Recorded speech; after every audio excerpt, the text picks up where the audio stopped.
శ్రీ గురుభ్యో నమ. శ్రీదేవీ భాగవతం ద్వితీయ స్కందం 12వ అధ్యాయం. సత్యవతి సుతుడు సభామండపంలో కూర్చుని సమాధానం చెప్పాడు.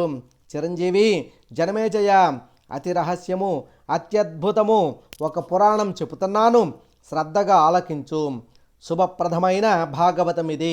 ఇందులో ఎన్నో కథలు ఉపకథలు ఉంటాయి. ఒకప్పుడు నా కుమారుడు శుకుడికి వినిపించాను, ఇప్పుడు నీకు వినిపిస్తున్నాను. ఇది పరమగుహ్యం సుమ. విన్నంత మాత్రం చేతనే చతుర్విధ పురుషార్థాలు సిద్ధిస్తాయి, ఆగమ రహస్యాలన్నీ తెలుస్తాయి. ఈ ఉపోద్ఘాతం సాగుతుండగానే జనమేజయుడు అడ్డు తగిలాడు. ఈ అస్తికుడు ఎవరు? నా సర్పయాగం ఎందుకు ఆపాడు? పాములను కాపాడవలసిన అవసరం అతనికి ఏమిటి? ఇదంతా సవిస్తరంగా చెప్పి అటుపైన పురాణం వివరించు అన్నాడు. అలాగే అన్నాడు వ్యాసుడు. అస్థీక వృత్తాంతం. జనమేజయ, జరత్కారుడు అని ఒక మునీశ్వరుడు ఉన్నాడు. శాంత స్వభావుడు, గృహస్థాశ్రమం స్వీకరించలేదు. అతడు ఒక రోజున ఒకానొక అడవిలో పెద్ద గోతిలో వేలాడుతున్న తన పూర్వీకులను చూశాడు. ఏమిటి ఈ దారుణమని ఆశ్చర్యపోయాడు. అప్పుడు ఆ పితలు అన్నారు కదా, నాయనా, నువ్వు త్వరగా వివాహం చేసుకో, అప్పటిదాకా మా పని ఇంతే, ముక్తి లేదు, స్వర్గం లేదు. జరత్కారుడు సమాధానం చెప్పాడు. మధేయరాలు నాకు అతి వివసరాలు అయాచితంగా దొరికితే తప్పకుండా వివాహం చేసుకుంటాను అనే మాట ఇచ్చి తీర్థయాత్రలకు బయలుదేరాడు. ఇది ఇలా ఉండగా కశ్యప ప్రజాపతి భార్యలు కద్రు, వినతలు ఓ సాయంకాలం వేళ సముద్ర తీరంలో విహరిస్తూ అల్లంత దూరాన ఒక దివ్యాశ్వాన్ని చూశారు. దాని రంగు ఏమిటంటే ఏమిటి అనుకున్నారు. శ్వేతాశ్వమంది వినత, కృష్ణవర్ణమంది కద్రువ. వాదులాడుకున్నారు, పందెం వేసుకున్నారు, దాసీత్వం పణంగా పెట్టుకున్నారు. రేపు వచ్చి దగ్గరకు వెళ్ళి చూసి తేల్చుకుందాం అనుకున్నారు. కద్రువ తన పిల్లలకు రహస్యంగా చెప్పింది. పిల్ల పాములారా, మీరు వెళ్ళి గుర్రానికి చుట్టుకుని నల్లగా కనిపించేటట్టు చేయండి అంది. దీనికి కొన్ని పాములు అంగీకరించలేదు. జనమేజయుడు యాగంలో అగ్నికి ఆహుతి కమ్మని వారిని చెప్పించింది. తక్కిన పాములు వెళ్ళి గుర్రం తోకకు చుట్టుకుని దాన్ని మాత్రం నల్లగా కనిపించేటట్టు చేశాయి.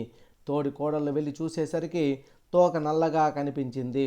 కద్రువ నెగ్గింది, వినత ఓడిపోయింది. కనుక దాసీత్వం చేపట్టాలి. దిగులుగా కూర్చున్న తల్లిని చూసి గరుత్మంతుడు వచ్చాడు. కారణం అడిగి తెలుసుకున్నాడు. నాయనా, నేను కద్రువకు దాసీనయ్యాను. ఆవిడ ఏ పని చెప్తే అది చెయ్యాలి, మొయ్యమంటే మొయ్యాలి. ఇంకా ఈ బతుకు అంతేనంతే. నిజంగా మొయ్యమంటే నేనున్నానుగా, మోస్తానులే. ఎక్కడికి మొయ్యమంటే అక్కడికే మోస్తాను. నువ్వేమీ బాధపడకు, నిన్ను దాస్యం నుంచి విముక్తురాలను చేస్తాను రా అంటూ కద్రువ దగ్గరికి తీసుకువెళ్ళాడు. పినతల్లిని సోదరులతో సహా భుజాన ఎక్కించుకొని సముద్రం ఆవలి తీరానికి మోసుకువెళ్ళాడు గరుత్మంతుడు. అక్కడ అడిగాడు పినతల్లిని, నా కన్నతల్లికి ఈ దాస్యం ఎలా తొలగిపోతుందో చెప్పు అని అభ్యర్థించాడు. నువ్వు కనుక దేవలోకానికి వెళ్ళి అమృతం తీసుకువచ్చి నా బిడ్డలకు ఇవ్వగలిగితే మీ అమ్మను విముక్తిని చేస్తాను అని చెప్పింది కద్రువ. గరుత్మంతుడు ఒక ఉదుటిన ఇంద్రలోకానికి ఎగిరాడు. దేవతలతో హోరాహోరి యుద్ధం చేశాడు. ఎలాగైతేనేమి అమృతమాండం చేజిక్కించుకున్నారు. సరాసరి వచ్చి కద్రువకు అందించి దర్భలు పరిచి అమృత భాండాన్ని దాని మీద ఉంచారు. స్నానాలు చేసి శుచిగా సేవిద్దామని సముద్రానికి వెళ్ళారు. ఇంతలోకి ఇంద్రుడు సుధాభాండాన్ని అపహరించుకుపోయాడు. సుస్నాతులై వచ్చిన సర్పపుత్రులు ఆశగా ఆపగా దర్భలు నాకారు. నాలుగు చీరుకుపోయాయి. అప్పటి నుంచి సర్పాలు ద్విజిహ్వాలు అయ్యాయి. అగ్నికి ఆహుతి కమ్మని తల్లితో శాపం పొందిన సర్పకుమారులు, వాసుకి ప్రముఖులు అందరూ వెళ్ళి బ్రహ్మదేవుణ్ణి శరణు వేడారు. ఆయన ఒక ఉపాయం చెప్పాడు. జరత్కారుడనే ఒక మహాముని ఉన్నాడు, తీర్థయాత్రలు చేస్తున్నాడు. అతడికి వాసుకి సోదరి జరత్కారునిచ్చి వివాహం చేయండి. అతడు సనామధేయురాలునే వివాహం చేసుకుంటాడు. జరత్కారువులకు అస్థీకుడనే కొడుకు పుడతాడు. అతడు మిమ్మల్ని కాపాడుతాడు, వెళ్ళండి అని బ్రహ్మదేవుడు చెప్పి పంపించాడు. వెంటనే వాసుకి అరణ్యాలకు వెళ్ళి జరత్కారుని వెతికి పట్టుకుని స్వయంగా తన చెల్లెల్నిచ్చి వివనయంగా వివాహం జరిపించాడు.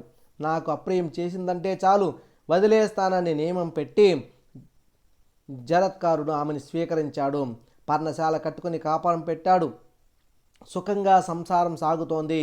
ఒక రోజున సుష్టిగా మధ్యాహ్న భోజనం చేసి నడుం వాల్చాడు జరత్కారుడు. ఎట్టి పరిస్థితుల్లోనూ నన్ను నిద్రలేపుకొని భార్యకు ఆజ్ఞాపించి గుర్రు కొట్టాడు. సూర్యాస్తమయం అయ్యింది. సంధ్యావందనానికి సమయం సమీపించింది. లేపితే అప్రియం కనుక వదిలేస్తాడు. లేపకపోతే సంధ్యోపాసన చేయని ధర్మలోపం చుట్టుకుంటుంది. ఏమి చెయ్యాలో తోచలేదు ఆ మునిపత్నికి. ఈ రెండింటిలో నరకాన్ని తీసుకుపోయే ధర్మహాని కన్నా మొదటిదే మేలనుకుంది.